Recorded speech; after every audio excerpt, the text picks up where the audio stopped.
Mes 4, en el tiempo del Eterno. Mes 7, día 4 del 2025. Hechos 5 al 8. Mientras la palabra del Eterno Dios era expuesta a todos los que deseaban oír, y cada día más se sumaban a la real fila de Dios, la línea irregular seguía creciendo, pues la línea regular de aquel tiempo, a causa de la grande corrupción y apostasía, muchos se apartaban de ella y se unían al esfuerzo de la propagación del real evangelio. Así un varón llamado Ananías y su esposa Zafira no querían quedar rezagados en la aportación para la ayuda de la obra. Así que teniendo esta heredad, propuso ante Dios entregar el dinero de la venta de esta heredad a la obra. Mas luego, viendo en sus manos el pago, que era mucho, resolvió quedarse con una parte, y su esposa asintió con él. Muchas veces creemos que un papel legal, ponchado por un membrete de abogado, es más respetado ante los hombres por tener una multa o castigo legal por incumplimiento.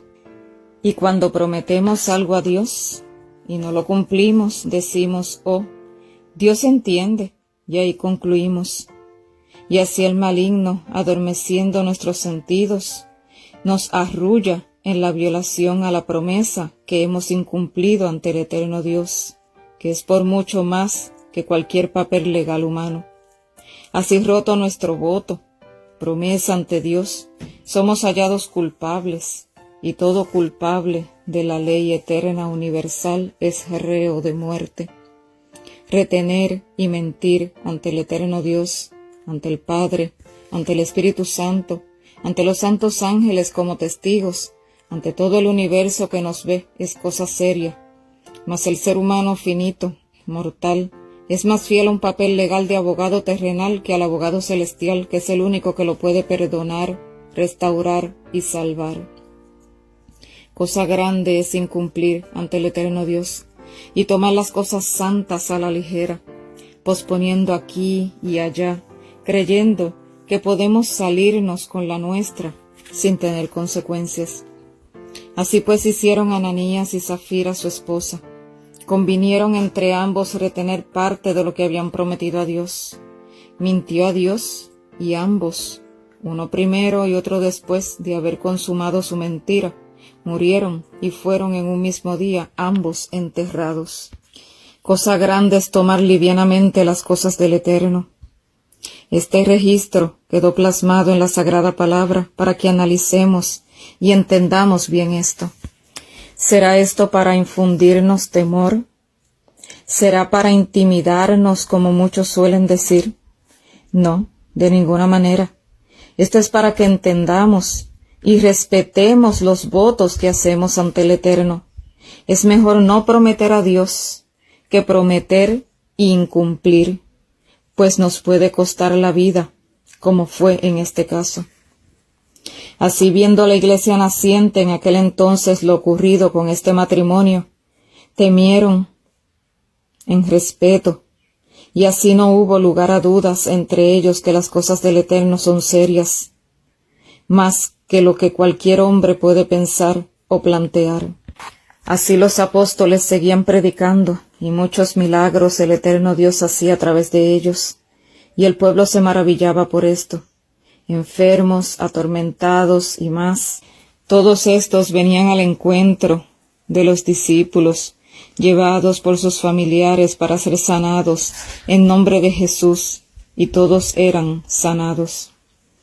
Mas los que eran pro Sanedrín, ninguno se juntaba con ellos, y el sumo sacerdote y sus simpatizantes, o sea, la secta de los saduceos, se encendieron en celos, pues como ellos, que eran la línea según regular, doctos, sabios según ellos en la ley, eran opacados por este grupo de pescadores, y uno que otro letrado en lo común, y ellos, según versados y entendidos en las Escrituras, eran puestos a un lado por el pueblo. No, esto era insoportable para ellos. Así pues, no dieron paso a su mente y corazón para analizar qué ocurría, sino que endurecidos de corazón y reprobados de mente, echaron mano de los apóstoles y los encarcelaron en la cárcel pública. Mas Dios no es Dios de incompletos, y lo que empieza lo termina. Y el ángel del Señor abrió por la noche las puertas de la cárcel, y les sacó, y les dijo, id, y pónganse en pie en el templo, y hablad al pueblo todas las palabras de esta vida. Así estos prestos hicieron. Así llegada la hora en que el sumo sacerdote envió por ellos, no estaban éstos en la cárcel, aunque todo estaba como cuando los dejaron allí, puertas cerradas y vigilantes en su lugar. Así que al saber esto el sumo sacerdote, magistrados y los príncipes de los sacerdotes dudaban en qué vendría a parar aquello. Así como la arena, a la vez que es vertida en tierra, es imposible recogerla hasta el último grano.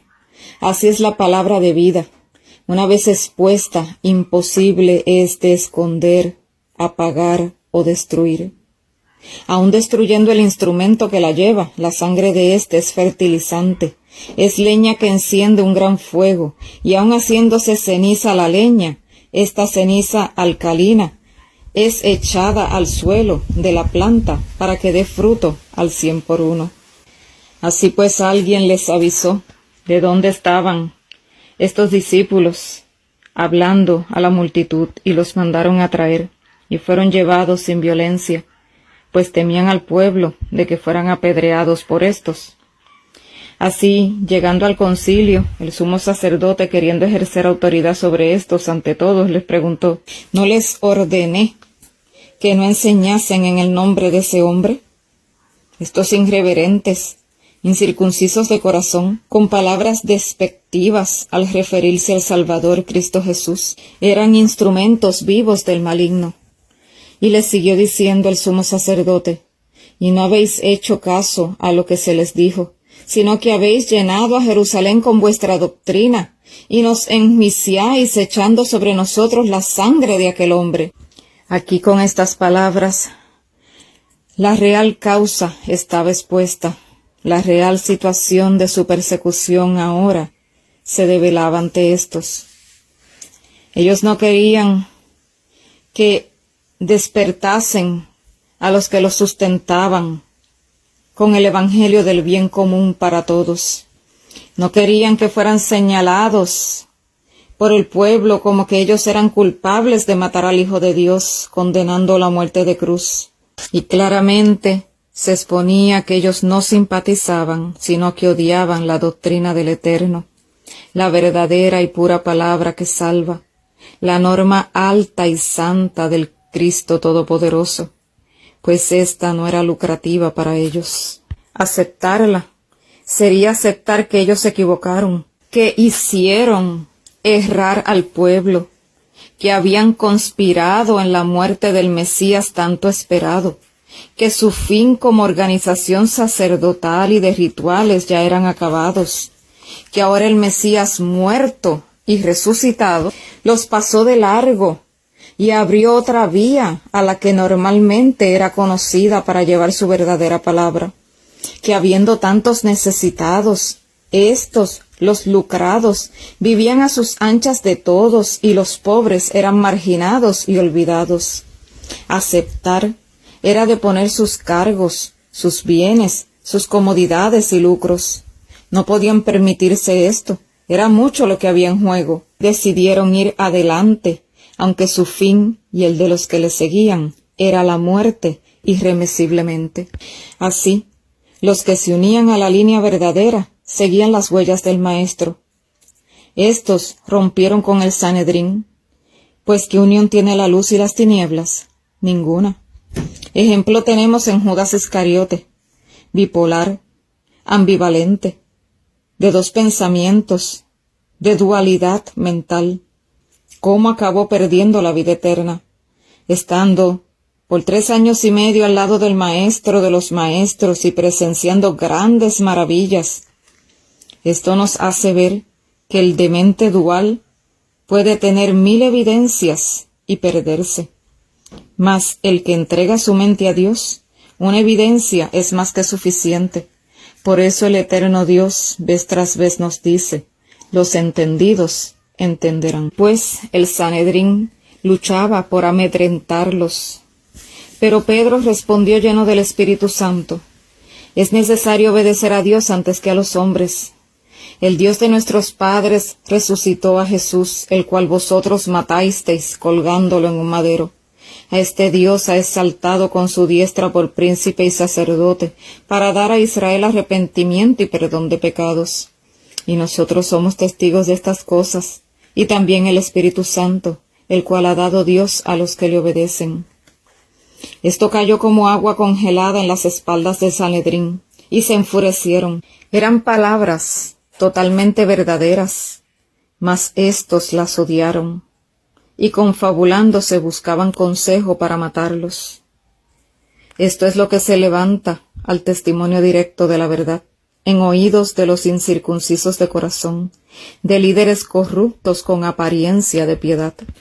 Así pues, Gamaliel, un fariseo, doctor de la ley, mandó a sacar los apóstoles para tratar de apaciguar la ira del sumo sacerdote y demás miembros del Sanedrín, y les dijo: cuidaos con lo que vayáis a hacer contra estos hombres, porque acuérdense que antes de Jesús se levantó Teudas, aclamándose, y le seguían, mas éste murió y todo se desvaneció. Luego Judas el Galileo en los días del empadronamiento, y éste también pereció y todo se desvaneció. Pues lo que no procede de lo alto, por más que se impulse, tarde o temprano caerá.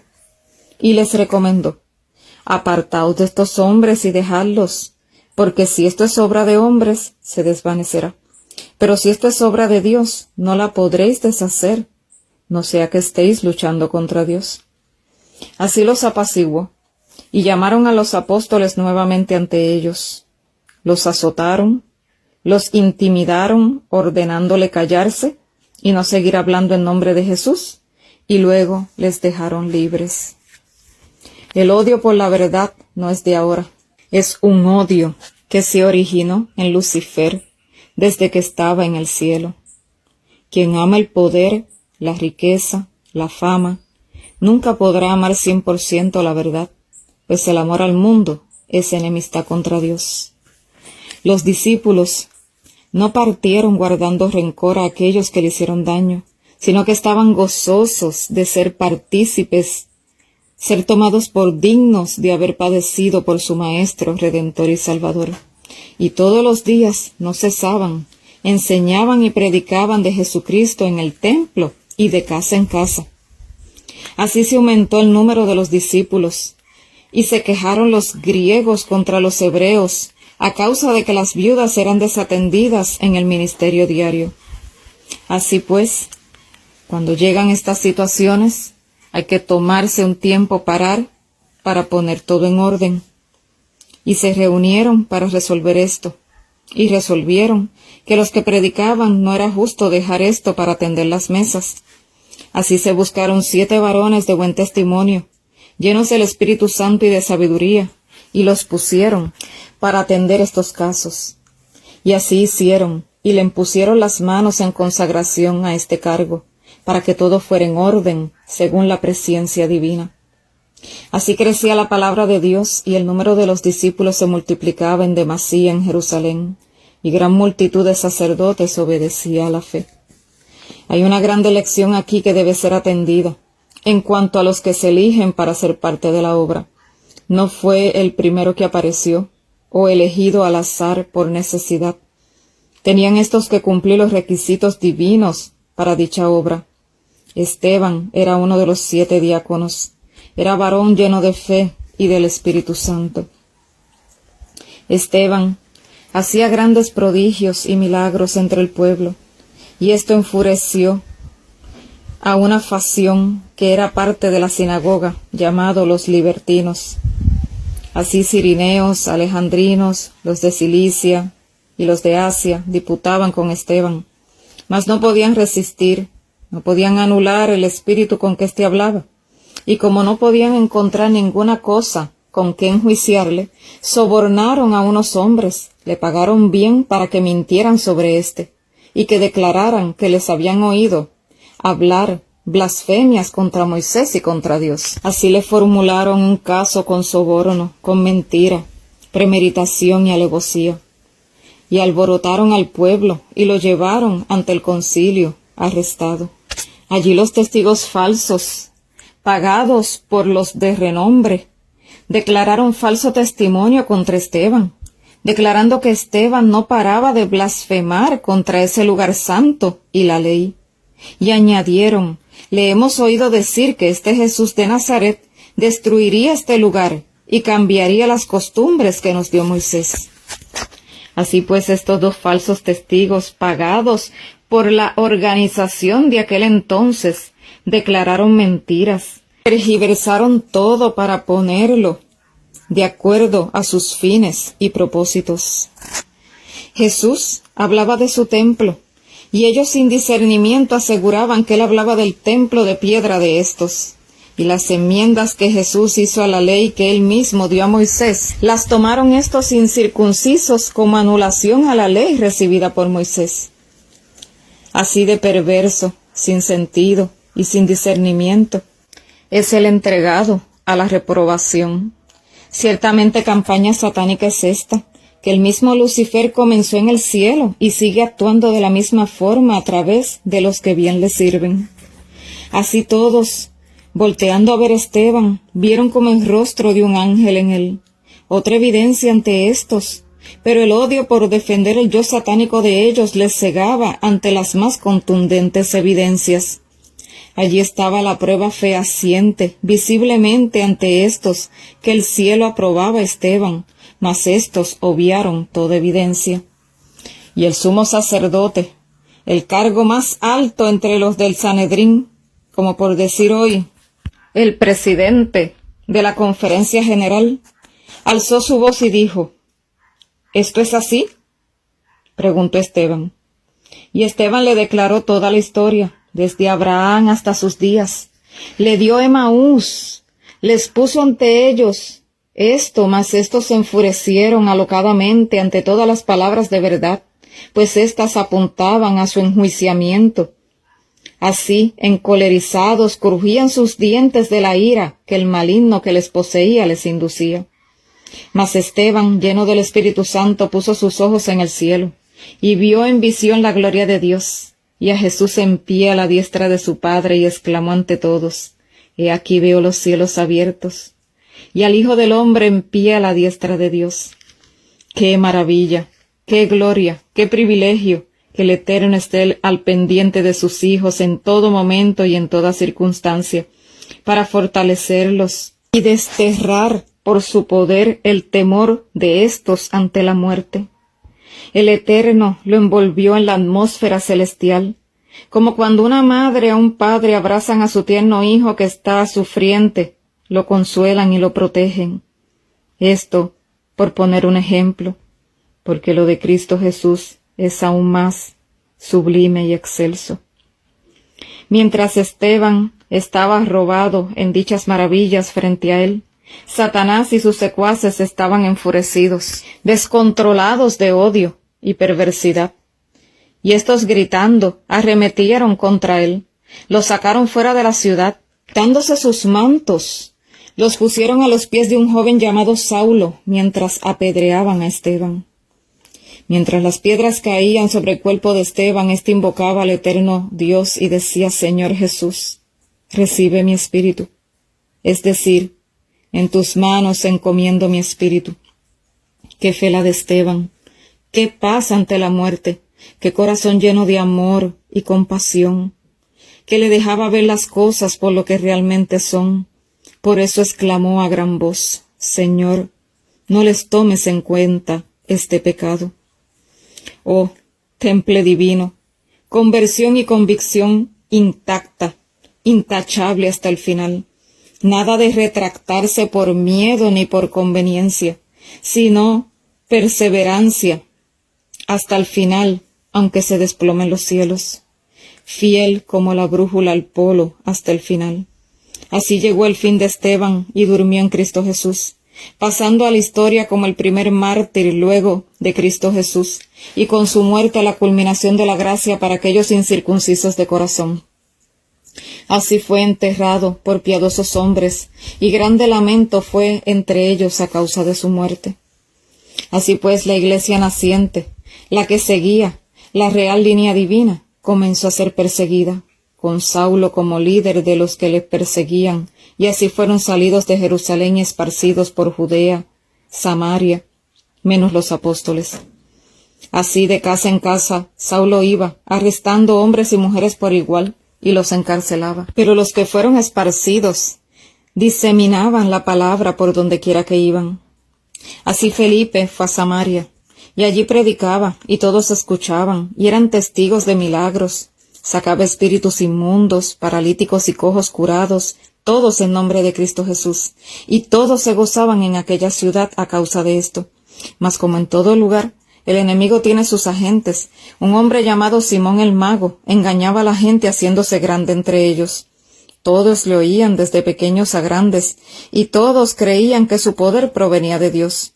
Así se propagaba su doctrina de falso profeta entre aquellos. Pero al llegar Felipe, le escucharon, y creyeron en Cristo Jesús, y fueron bautizados, hombres y mujeres por igual. Y este mismo Simón creyó, y fue bautizado. Así como las noticias llegaron de lo que estaba ocurriendo en Samaria, Pedro y Juan descendieron allí, y al llegar, éstos pusieron las manos sobre los convertidos, y éstos recibieron el Espíritu Santo, que aún no lo habían recibido, aunque ya habían sido bautizados. Vemos aquí que Felipe les predicó, les bautizó, mas no fue por su mano que el Espíritu Santo descendió sobre los convencidos y convertidos, sino por medio de Pedro y Juan. Aquí vemos cómo Dios da a cada uno según su presciencia, y no de acuerdo a nuestros deseos y planes. Mas como todo proviene de Dios y no de mortales, y los discípulos estos lo entendían muy bien, lo tenían claro, ninguna envidia y competencia existía en ellos.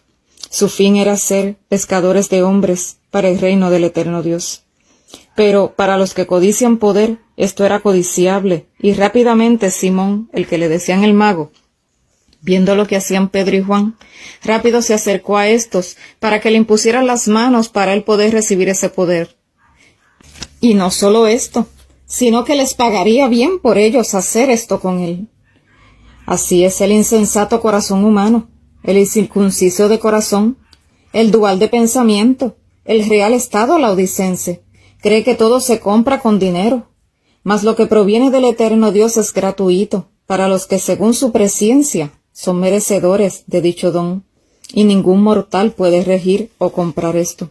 En el sistema mundano, si compras con tu vida y dinero acreditaciones y licencias para obtener poder, dinero y fama, es aceptable.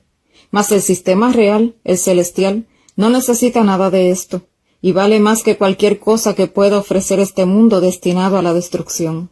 Así pues Pedro le reprendió y le dijo, tu dinero perezca contigo, porque has pensado que el don de Dios se adquiere con dinero. Aquí no tienes suerte ni parte, pues tu corazón no es recto delante de Dios. Arrepiéntete, pues, le dijo, de esta, tu grande maldad, y ruega a Dios por perdón. Quizás te sea perdonado el pensamiento de tu corazón, porque en hiel y amargura y en prisión de maldad veo que estás. Así Simón se preocupó y les dijo, haz por mí ante el Señor, que ninguna de estas cosas que habéis dicho venga sobre mí. Aquí vemos a los que escuchan, según creen, y se bautizan, pero son sedientos de poder, pues aman el ser notados y reverenciados. Se ajustan a las circunstancias siempre y cuando saquen buen partido de ello.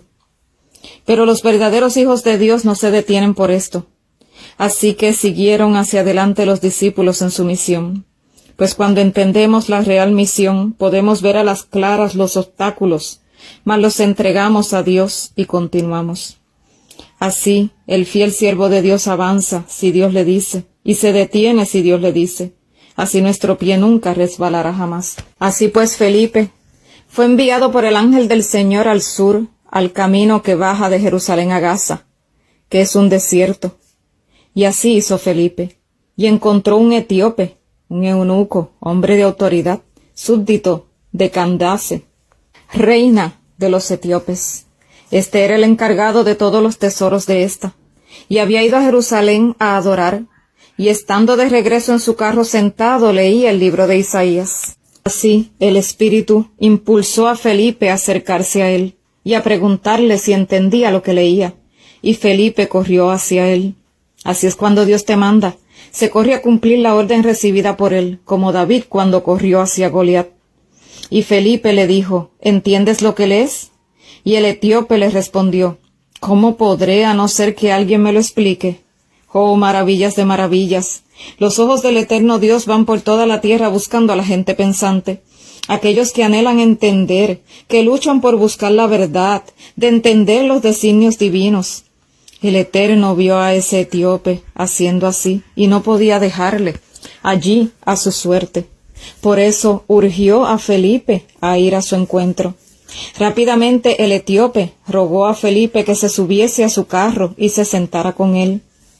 Y lo que leía el etíope era la parte de Isaías que dice, como oveja fue llevado al matadero, y como cordero mudo delante de los trasquiladores, no abrió su boca.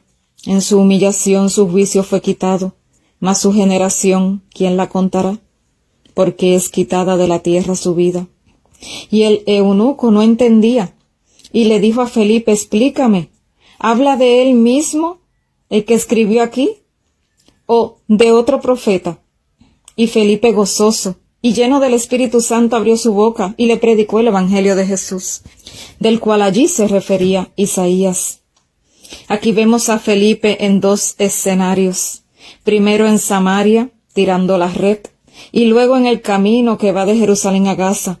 El Eterno lo llevó a pescar con la caña de pescar.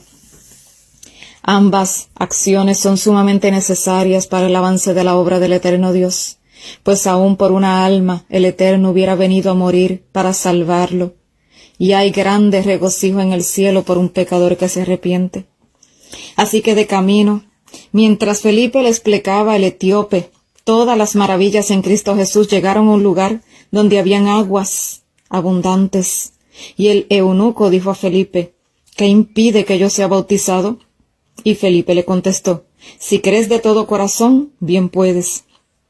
Esto es, si crees sin doblez de espíritu, si estás decidido a entregarle todo a él, sí puedes ser bautizado. Si descendieron del carro y fueron al agua, y Felipe bautizó al eunuco.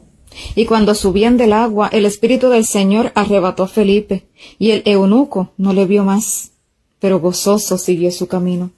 Qué poder el de nuestro grande y poderoso Dios, el cual tenemos a disposición si nos mantenemos tras sus pisadas y somos prestos a hacer su voluntad en nuestras vidas. Así Felipe se halló en Azoto, y en su caminar predicaba el santo evangelio en todas las ciudades hasta llegar a Cesarea. Así es como el Eterno abre paso a su obra, inimaginablemente, incomprensiblemente para la mente mortal finita. Su poder sobrepasa todo entendimiento, su fin es salvar, y en eso se concentra todo movimiento y esfuerzo celestial. No hay otra obra mayor hasta que ésta sea consumada, hasta que sus verdaderos hijos estén con él en las mansiones celestiales. Si todos entendiéramos esto, si diéramos prioridad a lo que realmente es prioritario, no estorbaríamos el plan del Eterno Dios tanto en nuestras vidas, ni en las vidas de otros. Pues cuando somos de ojos abiertos, entendimiento claro y de puro corazón, las prioridades cambian, y es ahí donde el Eterno Dios nos puede desplegar sus verdades, y podemos entonces comenzar a hacer su voluntad en nuestras vidas, y influir con nuestro ejemplo en la vida de los demás, para que éstos también anhelen vivir vidas como es en Cristo Jesús.